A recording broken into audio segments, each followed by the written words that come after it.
자신에 대한 평판 따위는 신경 쓰지 마라. 누구든 자신에 대한 타인의 생각을 알고 싶어 한다. 자신을 좋게 떠올려 주기를 바라고 조금은 훌륭하다 생각해 주기를 바라고 중요한 인간의 불의에 포함되기를 바란다.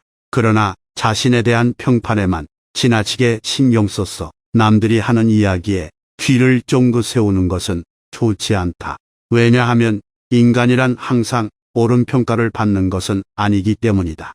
오히려 자신이 원하는 평가를 받는 경우보다 그것과 완전히 상반된 평가를 받는 것이 일반적이다. 현실이 이러함에도 불구하고 자신의 평판이나 평가 따위에 지나치게 신경 써서 괜한 분노나 원망을 가지는 것은 어리석은 짓이다.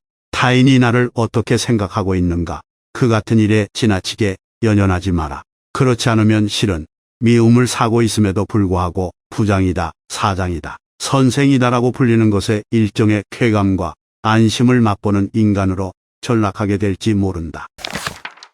수완가이면서 둔한 듯 보여라. 예리하고 영리하기만 해서는 안 된다. 어떤 면에서는 둔해 보이는 것도 필요하다. 영특한 것만이 멋있는 것은 아니다. 영특하지만 늘 아직 어리다는 말을 듣고 어딘지 가볍게 보이는 취약점도 필요하다. 예리하면서도 어느 정도 둔한 면이 있어야 애교스러운 이로 여겨져 사람들의 사랑을 받고 누군가가 도움을 주기도 하며 편을 들어줄 여지도 생긴다. 이것은 영특하기만 했을 때보다 훨씬 많은 것을 얻게 한다. 나무에게 배워라. 소나무가 자아내는 분위기는 어떠한가? 마치 귀를 기울이고 무언가를 들으려는 듯하다. 전나무는 어떠한가?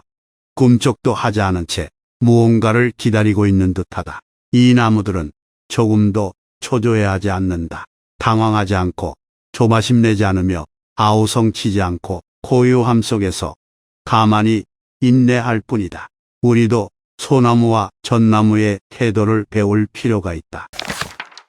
주목받고 싶기에 주목받지 못한다. 자기 현시욕 말하자면 자신만을 내세우는, 자신만이 특별히 주목받고자 하는 욕망이다. 모임에 참석하면 이것이 또렷이 보인다. 어떤 이는 이야기나 풍부한 화제거리로, 또 어떤 이는 기발한 의상으로, 어떤 이는 넓은 인맥으로, 또 다른 이는 자신의 고립으로 각자 자신만이 주목받길 꾀한다. 그러나 그들의 이런 계산은 착각이다. 자신만이 주목받을 주인공이요, 타인은 관객이라는 생각을 가지고 있기 때문이다. 각자가 그런 생각을 하고 있으니 관객 없는 연극이 되어버리고 결국에는 그 누구도 주목받지 못한다. 때때로 인생에도 이 같은 일이 일어난다. 어떤 사람은 권력으로, 어떤 사람은 학력으로, 어떤 사람은 동정을 이끌어내기 위해 애처롭게 행동하며 각자 주목받으려 한다. 그러나 그 목적은 이룰 수 없다. 모든 이가 나 이외의 타인은 자신의 관객이라 생각하기 때문이다. 호기심에 휘둘리지 마라.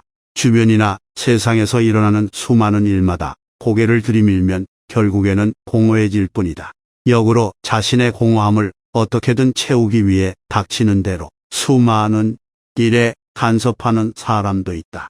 호기심은 자신의 능력을 꼭 피우는데 중요한 역할을 하지만 우리의 인생은 세상의 모든 일들을 보고 들을 수 있을 만큼 오래도록 이어지지 않는다. 자신이 관계할 방향을 착실히 파악하고 그것에 전념하면 훨씬 현명하고 충실한 자신의 인생을 살아갈 수 있다.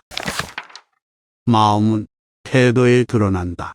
극단적인 행동, 짐짓 과장된 태도를 취하는 사람에게는 호영심이 있다. 자신을 크게 보이는 것, 자신에게 힘이 있다는 것, 자신이 뭔가 특별한 존재라는 것을 타인에게 각인시키길 원한다. 실제로는 아무것도 없는 텅 빈 내면을 가졌음에도 불구하고 그러하다. 사소한 것에 사로잡히는 사람은 배려심이 있거나 어떤 일에든 섬세한 듯 보이지만 내실은 공포심을 끌어안고 있는 것이다. 실패하지는 않을까 두려운 것이다. 혹은 무슨 일이든 자신 이외의 사람이 관계하면 순조롭게 진행되지 못할 것이란 생각을 가지고 있어 내심 타인을 얕잡아보는 까닭이기도 하다. 타인을 향한 비난은 자신을 드러낸다. 누군가를 책망하는 사람, 누군가가 나쁘다며 강하게 주장하는 사람이 있다. 그러나 그들은 그 고발을 함으로써 스스로의 성격을 무심결에 드러내는 경우가 많다. 제3자가 보면 추잡할 정도로 거센 비난에 나선 사람이 오히려 나쁜 쪽이 아닐까 하는 생각이 들 정도로 비열한 성격을 드러낸다. 그렇기에 심하게 남을 비난하는 사람일수록 주위 사람들로부터 미움을 받는다.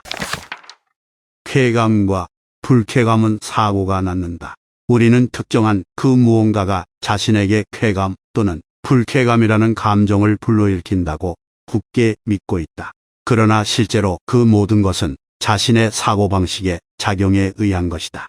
예컨대 우리는 어떠한 일을 한 다음 그렇게 하지 않았다면 좋았을 텐데라며 불쾌감을 맛볼 때가 있다. 반대로 이렇게 했더니 최고의 결과를 얻었다며 쾌감을 맛보기도 한다. 이 같은 생각이 가능한 이유는 자신이 두 가지 방법 가운데 어느 쪽이든 선택할 수 있었다고 믿기 때문이다. 결국 어떤 상황에서건 자신은 항상 선택의 자유가 있다는 전제에서 나온 생각이다. 그러나 자신에게 선택의 자유가 있었다는 그 같은 생각조차 없다면 어떨까? 벌어진 상황에 대한 쾌감, 불쾌감이 생길 여지 따위도 없을 것이다. 자신의 사람됨을 이야기하지 마라. 인품은 중요하다. 사람은 때때로 그 사람의 의견이나 아이디어에 찬동하는 것이 아니라 그의 사람됨에 찬동하기 때문이다. 인품은 무슨 까닭에서인지 연출이 불가능한 것이기도 하다. 자신이 얼마나 좋은 인품인지 아무리 떠벌려도 사람들은 신용하지 않는다. 오히려 대중은 자신이 이룬 선행에 대해서 침묵하는 사람을 신용하고 함께 하려 한다. 수다스러운 사람은 무언가를 숨기고 있다. 자신에 대하여 끊임없이 수다를 떨지 않고는 견딜 수 없는 사람은 결국 자신의 본성, 본심, 정체에 대하여 숨기고 있는 것이다. 특히 거짓을 말하는 사람은 보통 사람들보다 말이 많다. 여러 사소한 정보를 주는 것으로 상대의 주의와 의식을 다른 것으로 쏠리도록 하고 밝혀지기 두려워 숨기는 것에는 시선이 향하지 않도록 하기 위함이다. 둔감함이 필요하다. 늘 민감하고 날카로울 필요는 없다. 특히 사람과의 교제에서는 상대의 어떤 행위나 사고의 동기를 이미 파악했을지라도 모르는 척 행동하는 일종의 거짓 둔감이 필요하다. 말은 가능한 호의적으로 해석해야 하며 상대를 소중한 사람인 양 대하되 결코 이쪽이 일방적으로 배려하는 것처럼 보이지 않아야 한다. 마치 상대보다 둔한 감각을 가진 듯이 이것이 사교의 요령이며 사람에 대한 위로이기도 하다. 상대에게 상처를 주는 가장 확실한 방법. 무엇을 위해 상대를 헐뜯는가? 상대에게 상처를 주기 위함인가? 그렇다면 방법은 간단하다. 굳이 입을 더럽혀가며 목청 높일 것도 없다. 과장조차 배제하고 있는 그대로의 사실을 단적으로 말해주는 것. 그것만으로 충분하다. 모든 사람들로부터 사랑받지 않아도 된다. 자신에 대하여 생리적 혐오를 가진 상대에게 아무리 정중하게 대해도 그 자리에서 자신에 대한 생각이 달라지지는 않는다. 결국에는 도리어 무례한 놈이라 여겨질 뿐이다. 반드시 모든 이로부터 사랑받아야 한다고 생각지 말라. 이러한 때에는 무리하게 애쓰지 않고 평소의 자세로 담담히 지내는 것이 최선이다. 타인에 대하여 이것저것 생각하지 마라. 타인을 이렇다 저렇다 판단하지 말 것. 타인을 평가하지도 말 것. 타인에 대한 소문도 입에 담지 말 것. 그 사람은 이렇다 저렇다 하는 생각도 애당초 하지 말 것. 그 같은 상상이나 사고를 가급적 하지 말 것. 이 같은 것에 좋은 인간성의 상징이 있다. 단단하게도 부드럽게도 산다.